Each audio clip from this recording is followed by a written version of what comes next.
respect that oath. You cannot say, because I hate him, I have to do something harmful to him. This is not Islam. So the middle course is that which has been said in Quran and Sunnah. This is the middle course. And the middle course is not what you claim. Qaradawi claims middle course. He says, like our Shaykh Hassan al-Banna said, we have to forget about all differences. As long as our name is Muslim, even if we supplicate to the awliya, to the saints, but our names is Muslim. So we have to forget all those differences and excuse each other. He's a Sufi, okay, so what? He's a saint worshipper, okay, so what? He is this, he is that. As long as we are called Muslims, our name is Muslim, then we have to excuse each other. This is the middle course, they say. This is the wasatiyya. This is the middle course of Iblis. This is not middle course of Allah subhanahu wa ta'ala and of Islam. The middle course in Islam is to act upon all the verses and hadiths regarding abandoning the innovator, but in the right way, in the right form. Not also to go to the extreme of some people who, in the name of abandoning the innovator, they do a lot of injustice to people, and they even exaggerate in declaring someone as an innovator, and they declare anyone who differs from them as an innovator, and they treat him not even as an innovator, as a kafir. They treat him as a kafir. So these are extremes.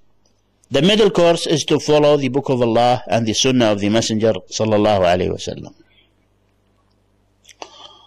The Prophet sallallahu alaihi wasallam said to someone, I fast and break my fast, and I pray and I sleep, and I marry women.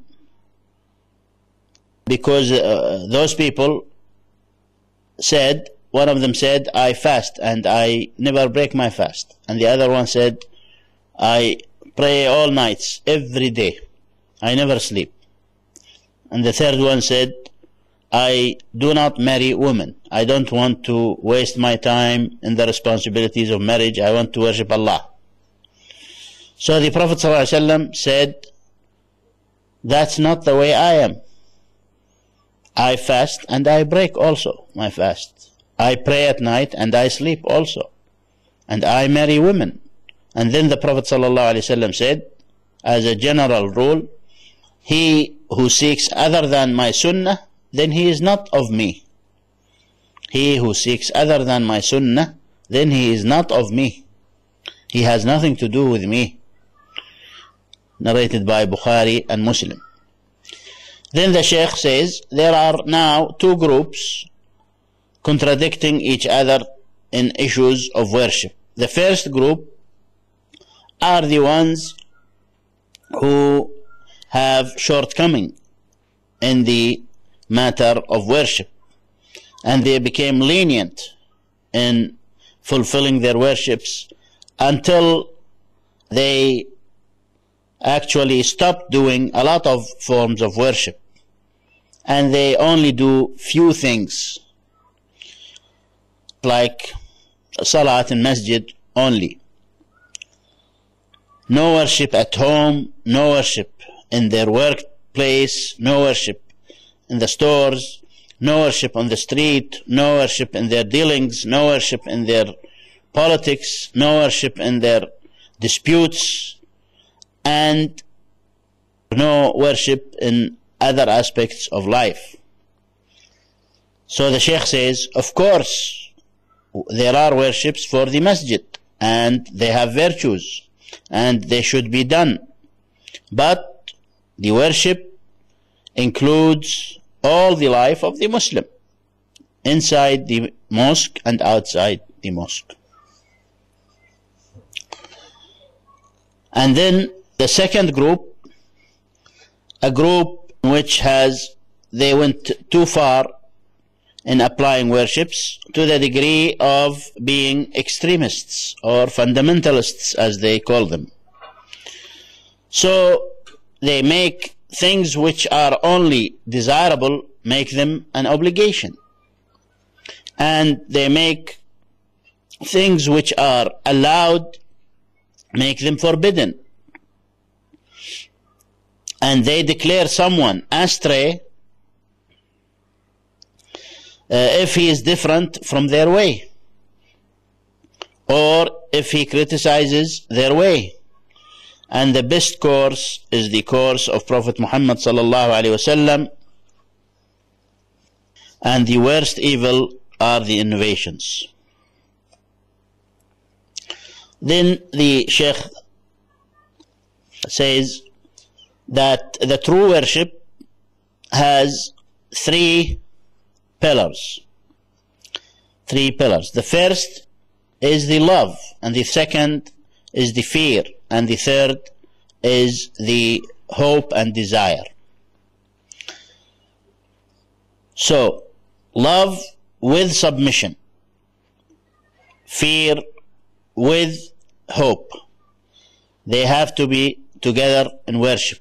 Allah subhanahu wa ta'ala says, describing his worshippers, يحبهم ويحبونه, they love him and he loves them. Surah Al-Ma'idah, verse 54. And Allah subhanahu wa ta'ala says, وَالَّذِينَ آمَنُوا أَشَدُّ حُبًّا لِلَّهِ, those who have faith in Allah have more love for Allah subhanahu wa ta'ala. Surah Al-Baqarah, verse 165. And Allah subhanahu wa ta'ala says about the prophets and messengers, they were going with fast steps in regards to doing good deeds, and they were calling upon us, supplicating to us with desire in our mercy and reward, and fear from our wrath and punishment. And they were submitting to us, or they were in devotion. This is Surah Al-Anbiya, verse 90. Some of our scholars, predecessors, said, he who worships Allah with love alone, then he is zindiq, which is a word synonymous to kafir and synonymous to being very, very crooked and bad.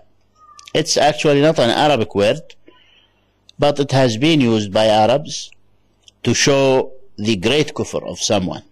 So they say, he who worships Allah with love alone, meaning that he doesn't fear Allah, he doesn't desire in Allah's mercy, like the Sufis say.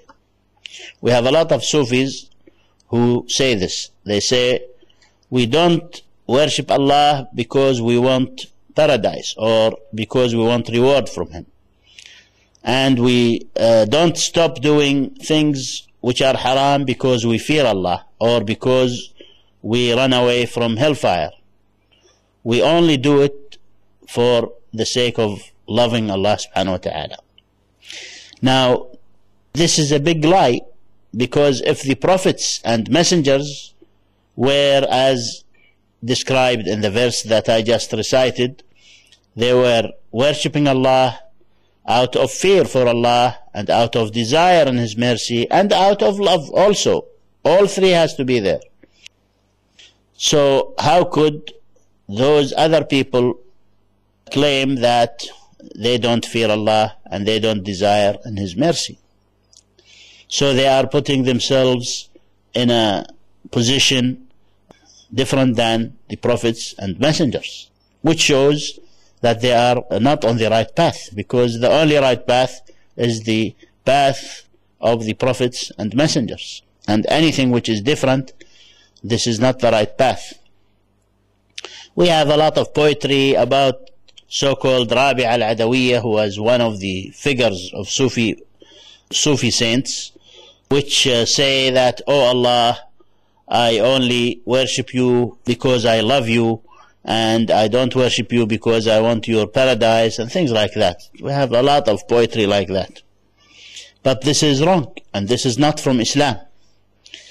And then those scholars said also, after saying, he who worships Allah with love alone is a zindiq, they said, and he who worships Allah with desire only, then he is a murji. Someone who worships Allah just because Allah is merciful and he will take him to paradise, and he has no care for Allah's punishment at all. He has no fear. He is a murji, because if you lose fear of Allah subhanahu wa ta'ala, you will be losing the belief that you will be punished, and if you lose that,